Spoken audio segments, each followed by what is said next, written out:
Pai, nós te louvamos, Senhor Deus. Te louvamos porque o Senhor é o nosso Pai, aquele que nos resgatou, Senhor Deus, da condição que nós estávamos e nos trouxe para a sua maravilhosa luz. Que aquilo que nós cantamos agora, Senhor Deus, seja uma realidade, que possamos construir a nossa vida em Ti, sabendo que isso só é possível se bebermos, nos alimentarmos, Senhor Deus, da Tua palavra, porque dela, Senhor Deus, que procede o conhecimento, o alimento, Senhor Deus, para que de fato o Senhor seja o nosso fundamento. Que o que cantamos aqui não sejam apenas palavras vazias, mas seja uma expressão, Senhor Deus, de uma realidade de vida que cada um aqui tem experimentado ao Teu lado. Por isso eu te peço, abra, Senhor Deus, os nossos olhos, os nossos ouvidos, o nosso coração, a nossa mente, para que possamos ouvir a Tua voz, compreender aquilo que o Senhor quer falar conosco nesse momento, para que possamos, Senhor Deus, de fato, conhecer e amar ao Senhor com todo o nosso entendimento, com toda a nossa força, com toda a nossa vontade. Tira, Senhor Deus, de nós qualquer outra preocupação, qualquer coisa, Senhor Deus, que venha roubar a atenção que é devida só ao Senhor nesse momento. Por isso eu te peço, fala, Senhor Deus, conosco nessa noite, no nome de Cristo. Amém. Você pode se assentar? Mais uma vez eu queria dar boas-vindas, você que está aqui, você que é membro, mas você também que está nos visitando nessa noite. Nós estamos já há alguns meses estudando, estamos navegando numa série de mensagens no Evangelho de Marcos, onde nos 8 primeiros capítulos desse Evangelho nós falaremos de Cristo. Nesses 8 primeiros capítulos, o evangelista Marcos, ele se dispõe a explicar, a falar sobre a vida de Jesus, apontando para nós a verdadeira identidade do Rei, de quem Cristo é, para que a gente não venha a ser seduzido e enganado sobre outras imagens, outras identidades de Cristo, que não revelam o Cristo verdadeiro, o Filho de Deus, o nosso Salvador. E na última semana nós falamos sobre o milagre de Jesus acalmando uma terrível tempestade no mar, onde os seus discípulos, e parte deles eram pescadores experientes, se amedrontaram diante de uma grande tempestade, de tão forte, tão violenta, que ela acometia a embarcação onde eles estavam. E esse milagre de Jesus, nesse episódio, na sua vida e na vida dos seus discípulos, aponta para uma característica muito importante da identidade de Cristo. Aponta que Ele é o Rei, que tem poder sobre todas as coisas, inclusive sobre a natureza indomável de um mar revolto em uma grande tempestade. E é interessante que a gente falando sobre isso na semana passada, e esse texto, para você que já é um cristão, já está habituado com a leitura da Bíblia, talvez já tenha lido por várias vezes esse texto, essa história, onde os discípulos estão no barco e uma grande tempestade assola aquela embarcação. E por vezes nós somos tentados a julgar os discípulos pelo medo que eles sentiram. E o que nós vimos na semana passada é que Jesus questiona a fé daqueles homens, não necessariamente por conta do medo da tempestade, mas por eles duvidarem do cuidado e do amor que Jesus tinha por eles. Temer a tempestade é normal. Nós tememos diante das grandes tempestades da vida. Se a gente falar que não tem medo de nada, sobretudo de situações caóticas, nós estaremos mentindo. Por isso temer a tempestade é normal. Mas Jesus, naquele momento, ele inaugura uma nova dimensão de temor. Jesus está inaugurando a dimensão do temor àquele que manda na tempestade. A nossa fé não é uma espécie de amuleto para nos blindar das tempestades da vida, mas é algo que nos leva a temer o Deus que tem poder sobre as tempestades, que é maior do que qualquer tempestade. Foi sobre isso que a gente meditou na semana passada. E hoje nós veremos os acontecimentos subsequentes àquele fato, àquele momento. E é interessante que o ditado popular diz que depois da tempestade vem a bonança.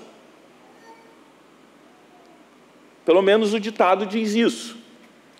Acontece que com Jesus e seus discípulos, naquele momento, a calmaria não veio após a tempestade no mar. Ao chegar na outra margem, outra tempestade aguardava por Jesus e os seus discípulos. Por isso eu te convido a abrir a sua Bíblia no Evangelho de Marcos, no capítulo 5, onde nós vamos ver um outro tipo de tempestade acometendo, se encontrando com Jesus e os seus discípulos. Se você não tem a Bíblia aí, o texto vai ser projetado na mesma versão que eu vou ler, Marcos 5, a partir do versículo 1. Evangelho de Marcos, capítulo 5, capítulo 1, versículo 1. A palavra de Deus diz assim: Jesus e os discípulos chegaram à outra margem do mar, a terra dos Gerazenos. Ao desembarcar, logo um homem possuído de espírito imundo veio dos túmulos ao encontro de Jesus. Esse homem vivia nos túmulos e ninguém podia prendê-lo, nem mesmo com correntes. Porque, tendo sido muitas vezes preso com correntes e cadeias, as cadeias foram quebradas por ele e as correntes foram despedaçadas. E ninguém conseguia dominá-lo. Andava sempre de noite e de dia, gritando, por entre os túmulos e pelos montes, ferindo-se com pedras. Quando de longe viu Jesus, correu e prostrou-se diante dele, gritando em alta voz: O que você quer comigo, Jesus, Filho do Deus Altíssimo? Por Deus, peço-lhe que não me atormente. Ele disse isso porque Jesus tinha dito a ele: Espírito imundo, saia desse homem. Então Jesus lhe perguntou: qual é o seu nome? Ele respondeu: Legião é o meu nome, porque somos muitos. E pediu-lhe com insistência que não os mandasse para fora do país. Ora, uma grande manada de porcos estava pastando ali pelo monte. E os espíritos imundos pediram a Jesus: mande-nos para os porcos, para que entremos neles. E Jesus permitiu. Então, saindo os espíritos imundos, entraram nos porcos. E a manada, que era cerca de 2.000, precipitou-se despenhadeiro abaixo, para dentro do mar, onde se afogaram. Os que tratavam dos porcos fugiram e foram anunciá-lo na cidade e pelos campos. Então o povo saiu para ver o que tinha acontecido.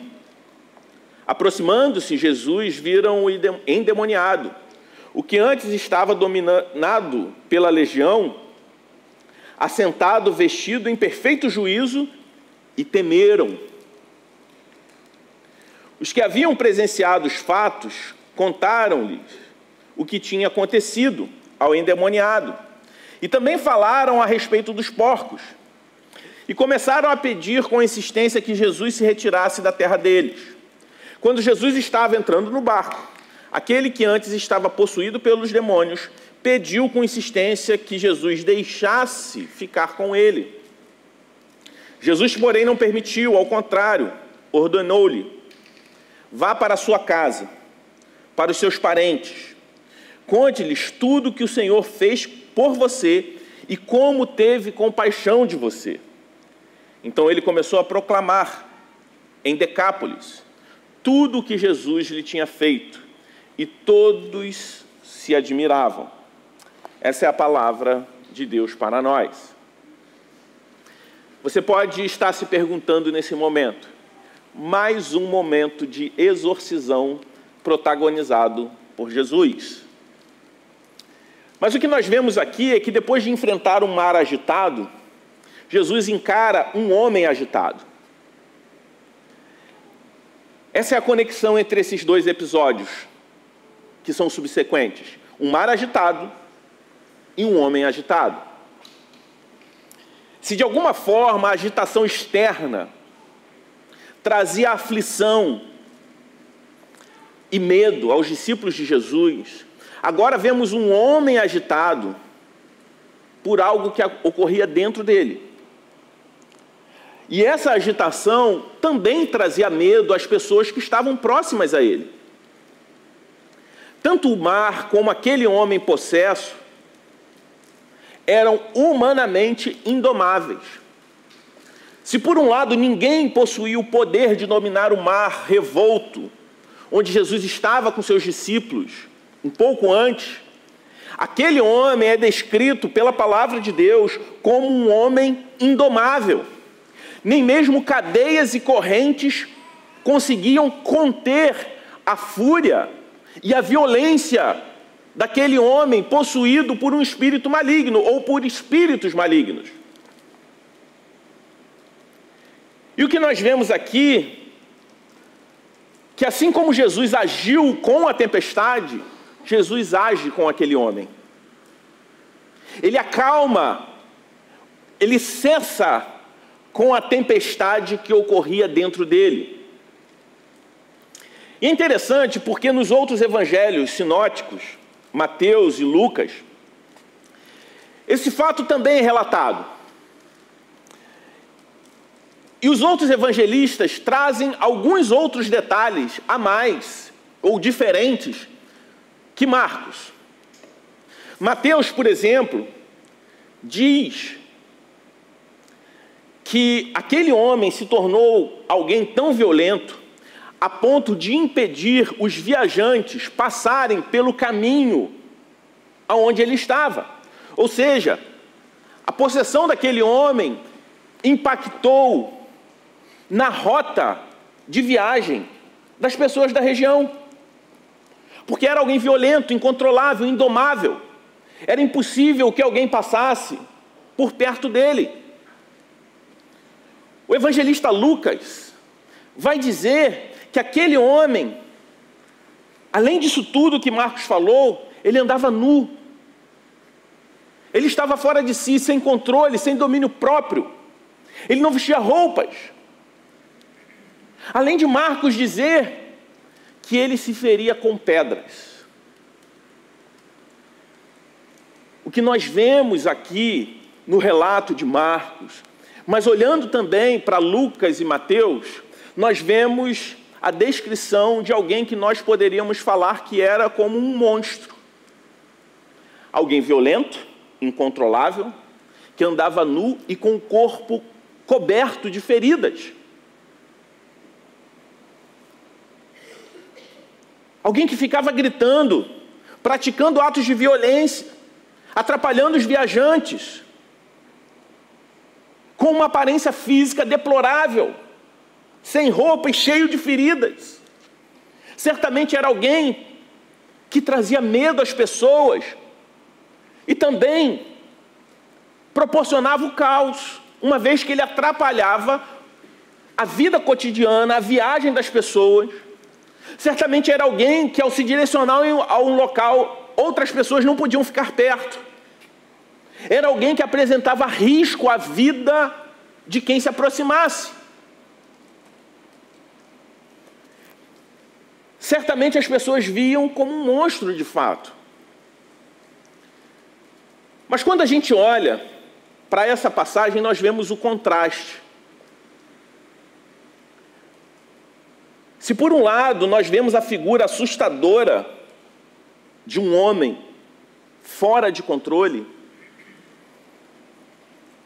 nós vemos um Deus gracioso, que traz transformação à vida dele.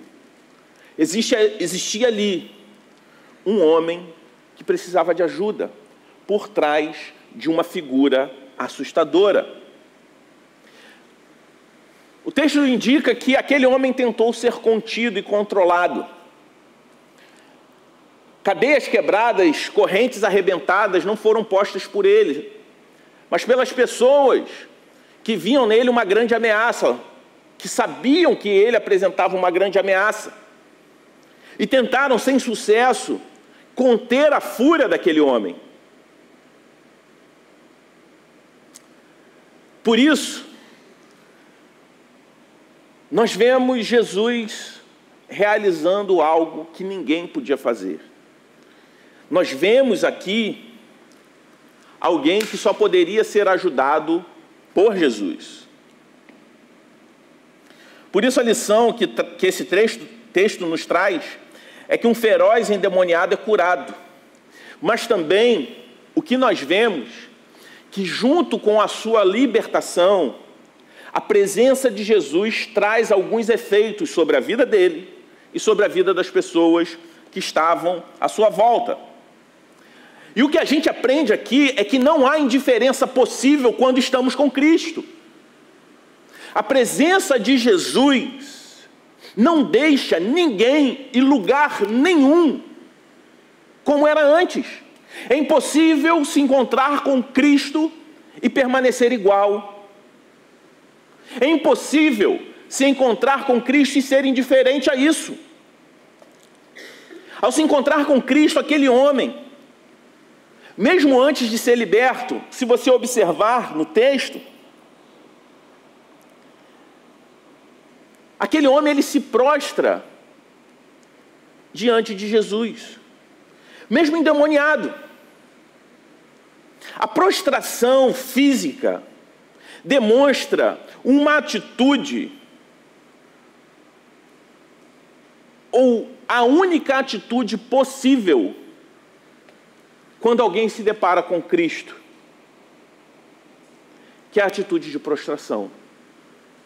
Até mesmo os espíritos malignos não têm uma outra atitude possível, ao não ser se render e se curvar ao Rei dos Reis. Isso nos indica que qualquer força espiritual, por mais poderosa e negativa que seja, não tem outra alternativa diante de Jesus, a não ser se curvar.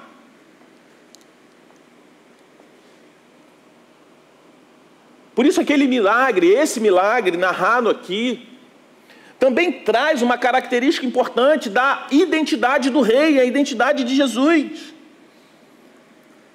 O rei que tem poder absoluto sobre qualquer força do mal. Às vezes nós somos tentados a achar que Jesus está brigando em igualdade de força com Satanás. Mas a prostração daquele homem possuído por um espírito imundo nos traz a realidade de que Cristo já venceu Satanás. Algumas semanas atrás nós falamos sobre isso. Como que Satanás tem uma ação limitada, como um cão feroz acorrentado. Que ele só tem poder para atuar aqueles que estão dentro do seu domínio, do raio de atuação delimitado pela corrente. Satanás já está vencido. Mesmo sendo uma das 3 fontes do mal presentes no mundo, ele não tem um poder absoluto, ele não possui, porque Jesus Cristo, ele é o Rei dos Reis, ele tem o poder sobre todas as coisas. Observe que os demônios que possuíam aquele homem não ofereceram oposição nenhuma a Jesus. Nós não vemos Jesus brigando para libertar aquele homem. É imediato. Nós vemos uma certa bipolaridade. Nós vemos ali os espíritos tentando adiar algo inevitável.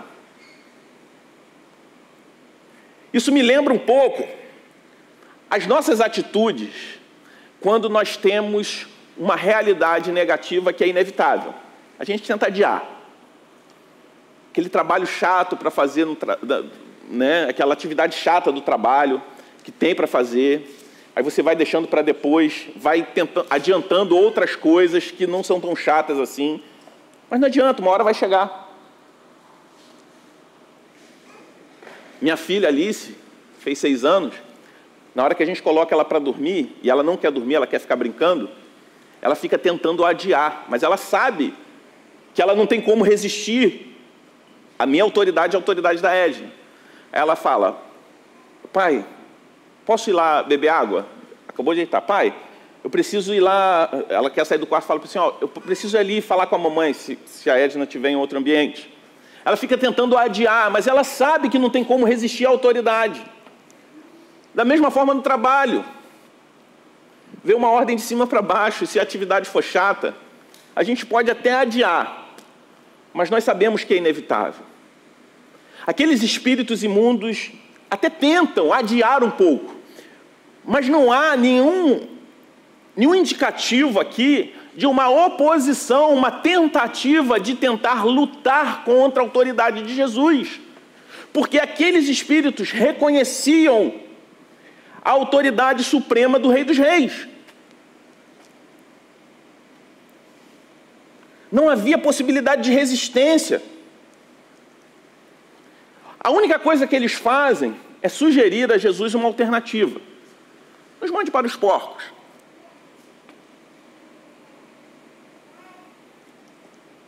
Nós fazemos isso também. Às vezes nós sugerimos alternativas para minimizar o dano. Quando é inevitável, a gente sugere uma alternativa para minimizar o dano. E nós vemos então aquele homem ser liberto por Jesus. E Jesus executa o plano de retirada sugerido por eles. Aí você pensa assim: Jesus entrou em acordo com aqueles espíritos? Talvez você seja tentado a olhar para esse texto e ficar tentando discorrer teologicamente sobre a possibilidade de espíritos imundos se apossarem de animais. Mas a palavra de Deus, ela é rica, ela é viva, ela é alimento. E seria, no meu ponto de vista, algo inútil o relato do texto bíblico, até porque os evangelhos não são biografias completas sobre a vida de Jesus, mas é a proclamação da história de redenção, do evangelho. A própria palavra de Deus diz que o Senhor realizou muitas outras coisas que não puderam até mesmo ser escritas. É impossível descrever todos os detalhes dos 3 anos de ministério de Jesus. Um ministério que mudou o mundo, que dividiu a história. Mas sabemos que há tudo o suficiente e o necessário para o amadurecimento da nossa fé e o nosso desenvolvimento como discípulos. Então esse fato é muito mais do que um relato de um exorcismo e uma construção, uma discussão teológica a respeito sobre a possibilidade de possessão demoníaca por animais. Por isso a gente precisa olhar para o texto e pensar: o que o texto quer fazer comigo? É não simplesmente o que ele está dizendo. É o que o texto quer fazer comigo, o que a palavra de Deus quer fazer comigo nesse texto. Se não houvesse algo para ser feito na minha vida e na sua vida, certamente não seria algo escrito e relatado nos 3 evangelhos sinóticos.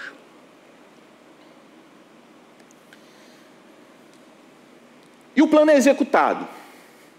Aparentemente, parece que Jesus entra em acordo com eles e deixa: beleza, vão lá para os porcos. Uma manada de 2.000 porcos. O que os porcos fazem? Se jogam no precipício e se afogam no mar que estava abaixo do precipício. Os porcos se afogam e morrem. E o que acontece com os criadores de porcos, os donos dos porcos, que eram daquela região? aonde aquele homem atormentava e trazia o caos e o medo para as pessoas. Ficam revoltados com Jesus. Afinal de contas, que prejuízo? Uma manada de 2.000 porcos, literalmente, cai de ladeira abaixo.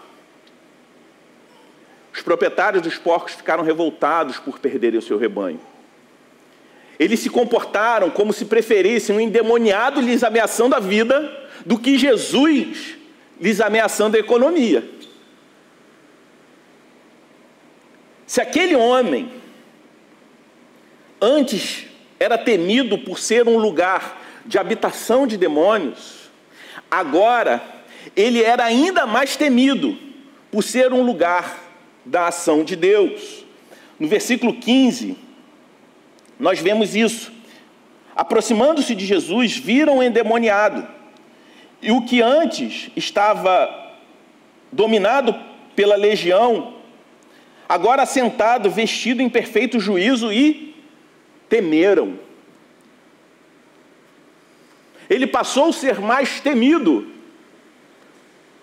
por ser um local, não mais da habitação de demônios, mas um local da ação de Deus.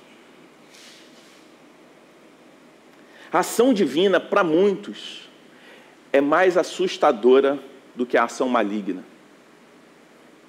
Os proprietários dos porcos repudiaram a Cristo ao invés de adorá-lo. Repudiaram a Cristo ao invés de adorá-lo, ao contemplarem com os seus olhos, ao testemunharem com os seus olhos o poder de Jesus.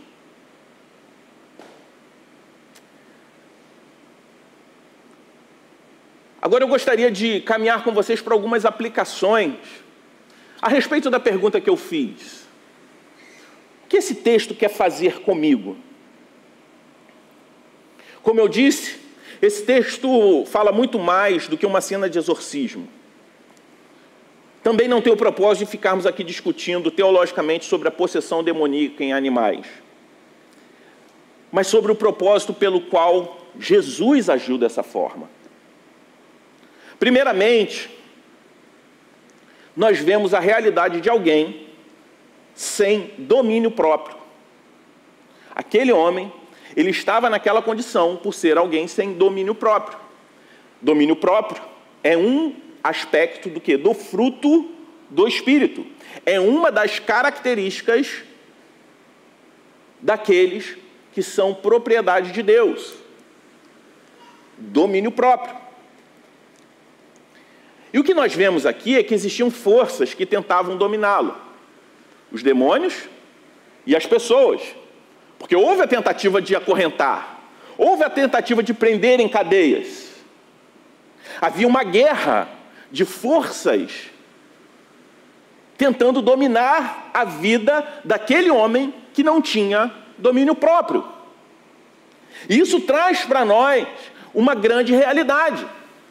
Sempre existirão forças tentando nos dominar. A força espiritual e forças também desse mundo. Esse episódio nos confirma mais uma vez essa certeza, a certeza da realidade espiritual, a certeza de que existe uma outra realidade além daquilo que nós vemos. Mas é importante a gente observar que ela não é única. Porque, por vezes, no contexto de igrejas evangélicas, as pessoas superdimensionam a realidade espiritual como se ela fosse a única realidade presente, oferecendo algum tipo de influência sobre nós. A Bíblia diz que existem 3 fontes para o mal: o diabo, o mundo e a carne. E certamente a carne é a maior delas. Porque quando nós não temos o domínio próprio, o diabo e o mundo têm influência. Mas quando a carne não é um problema, quando há a presença do Espírito Santo, o fruto do Espírito Santo, e dentre as suas 9 características, o domínio próprio é uma realidade na minha vida e na sua vida, a atuação do mundo e do diabo sobre nós ela não é possível, ou pelo menos limitada. Diante da ausência de domínio próprio, essas três fontes tentam nos controlar. E o que acontece? Nessa tentativa de controle, nós mesmos criamos estruturas que nós nos tornamos reféns. Quantas vezes você conheceu pessoas, ou até mesmo agiu assim? Pessoas que criam mentiras para sustentar uma realidade e se tornam refém daquela mentira. De uma mentira, para sustentar aquela mentira, ela precisa inventar uma outra mentira. E para aquela outra mentira que ela inventou, ela precisa criar uma terceira mentira. Quando ela vai ver, a sua vida está envolvida por mentiras e ela não sabe mais como sair. Ela não sabe mais como se libertar daquela realidade paralela que ela criou para talvez impressionar, enganar outras pessoas. Mas o que ela percebeu é que ela se tornou refém das suas próprias mentiras. Talvez você já tenha lidado, conhecido pessoas assim, ou até mesmo se decepcionado com alguém que criou estruturas a partir de mentiras que deixaram essa pessoa refém das suas mentiras. Quantas vezes nós, seres humanos, somos imprudentes, por exemplo, com os gastos? Quantas pessoas são muito imprudentes e por vaidade, consumismo, ganância, percebem que se tornaram reféns das dívidas, de uma estrutura fora da sua realidade que custa caro e ela não sabe mais como sair. Quantas pessoas se envolvem com esquemas ilícitos e depois se tornam escravos daquela situação para a sua subsistência?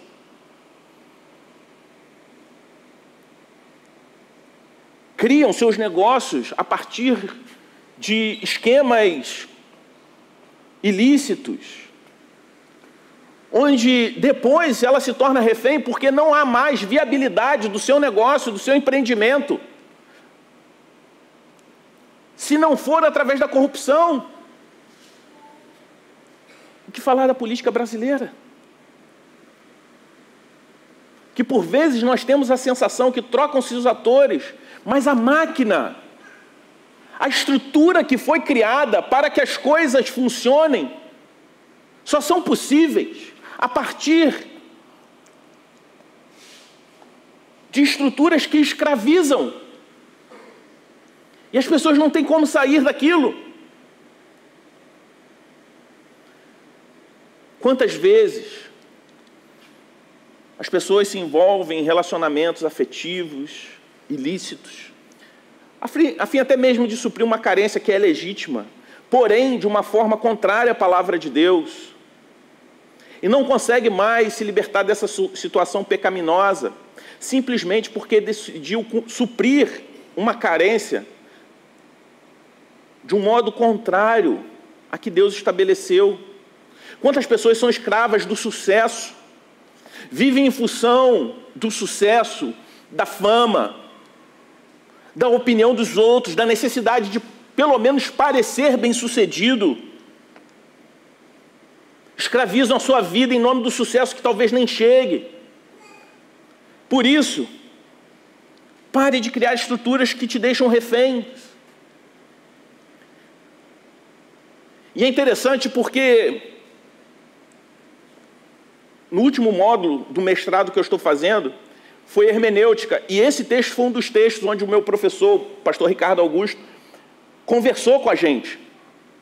A gente conversando sobre esse texto há uns 1 mês e meio atrás, mais ou menos. Eu lembro que o Ricardo fez uma colocação importante. Quando Jesus... Isso tem tudo a ver com essas estruturas que eu falei. Quando Jesus, ao perguntar o nome daqueles demônios, ele é como se ele desse um tiro e acertasse 2 alvos. Quando há resposta sobre ser uma legião, o primeiro alvo que Jesus acerta é a realidade que eram muitos demônios. Mas a palavra legião aponta para uma companhia do exército romano que possuía 5.000 homens. Isso significa que existiam 5.000 demônios exatamente ali. Era uma forma de expressar uma quantidade enorme de demônios na vida daquele homem, é fato. Porém, a resposta poderia ser mais simples. Somos em 10.000, somos em 5.000, somos em 3.000. Porque o segundo alvo que Jesus acerta não era como objetivo dar o número exato de demônios que atormentavam aquele homem. O segundo alvo é sobre o que simboliza em si aquela opressão. Para o judeu, naquele tempo, uma legião romana apontava para a opressão política, econômica e militar que eles sofriam de Roma. Jesus está fazendo também uma analogia à opressão de Roma, sobre uma estrutura dentro da realidade, além da realidade espiritual, que oprimia aquele homem. Jesus está falando que ele é o libertador por completo na vida dele. O que isso significa? Que para aquele homem, além da realidade espiritual, existiam estruturas econômicas, políticas e militares que oprimiam ele. E assim como qualquer outra estrutura humana, essas estruturas, elas ficam tentando capturar a nossa lealdade e a nossa esperança. Eu não estou falando aqui que Jesus veio como um reformador político, pelo contrário, porque ele não ofereceu uma outra ideologia, uma outra proposta de governo mundano para libertá-lo da opressão. Ele está falando que ele está acima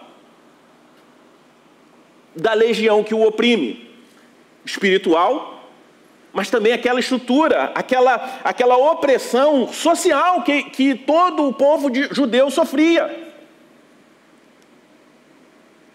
A nossa vida é assim. Nós sofremos influências de estruturas espirituais e humanas que ficam tentando capturar a nossa lealdade e também a nossa esperança. Diante de um cenário de iminente opressão, um discípulo de Jesus não pode confiar em outra estrutura humana para ser liberto. Seja essa estrutura econômica, militar, política ou até mesmo ideológica. Jesus subjuga todas as estruturas desse mundo, mostrando que para nós que somos servos do Rei, a nossa lealdade e esperança deve estar somente nele. Por isso nós vemos a atitude dos criadores dos porcos, que é outra aplicação interessante para nós. A atitude dos criadores dos porcos aponta também para uma opressão que eles sofriam. Eles eram oprimidos pela violência e pela presença daquele homem possesso. Mas não era só do endemoniado que eles eram reféns. Porque eles ficaram revoltados com o prejuízo econômico diante do milagre que Jesus operou, diante da transformação que Jesus operou. Seguir a Jesus, às vezes, nos gera custos. Se encontrar com Jesus e se deparar com o seu poder, às vezes nos gera custos.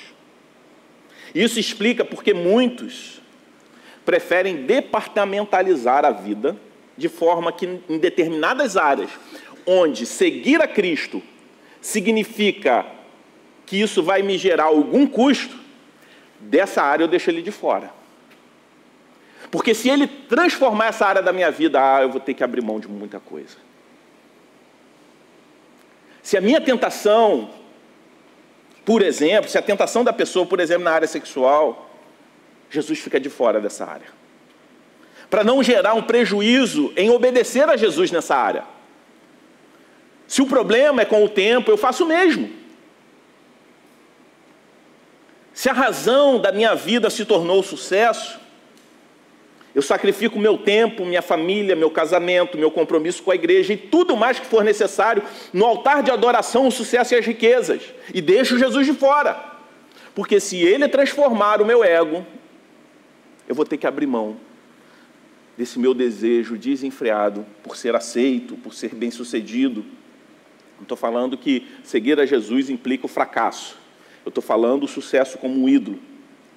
Se a minha dificuldade é com dinheiro, eu deixo Jesus de fora das minhas finanças.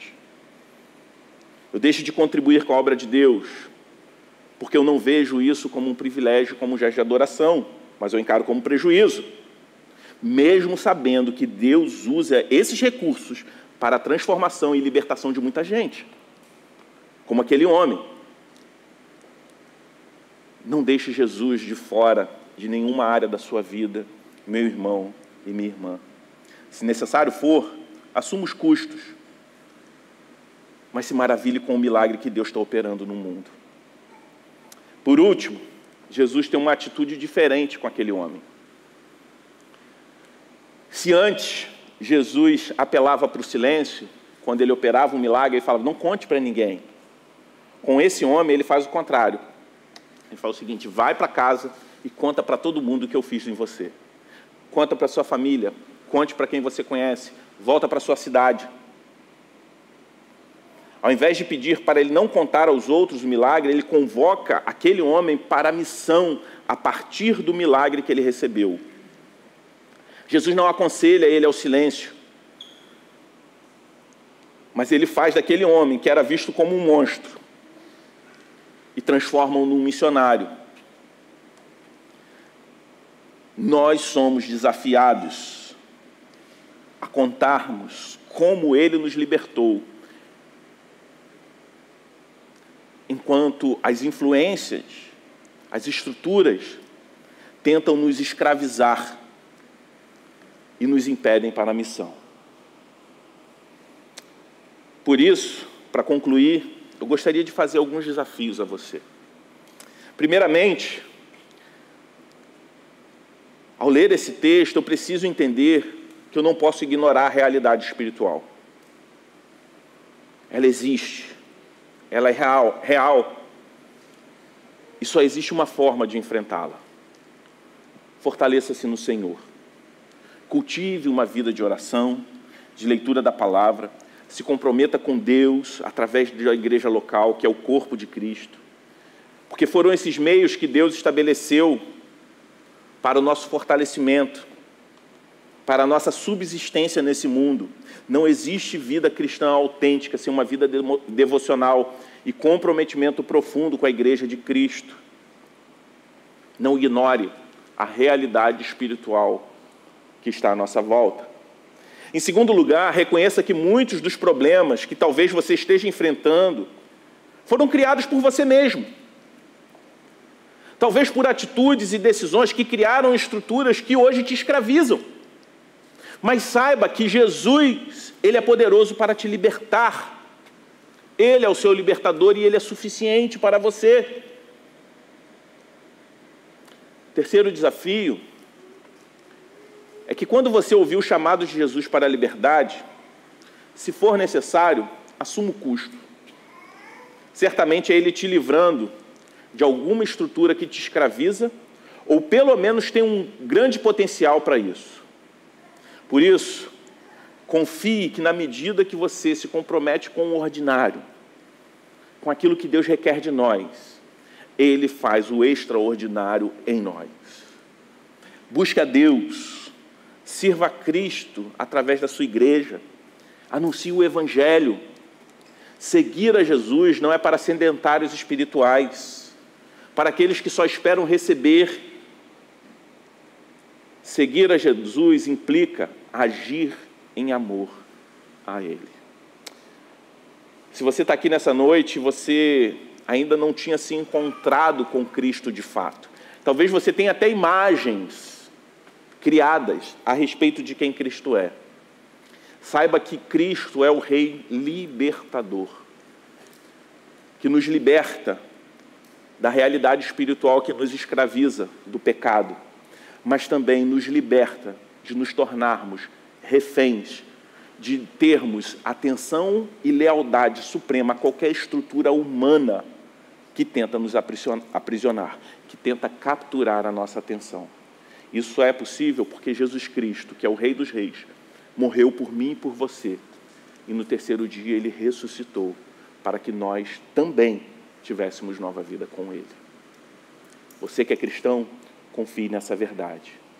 Saiba que, como os discípulos de Jesus, a nossa atenção e dedicação suprema deve ser somente a Ele. Cuidado com as estruturas à sua volta, que ficam tentando cativar, tentando capturar a sua atenção principal, ficam tentando capturar a sua lealdade. Jesus é o Rei dos Reis e Ele subjuga todas as coisas. Ele tem poder sobre a natureza, tem poder até mesmo sobre os espíritos malignos, porque Ele é o Rei dos Reis.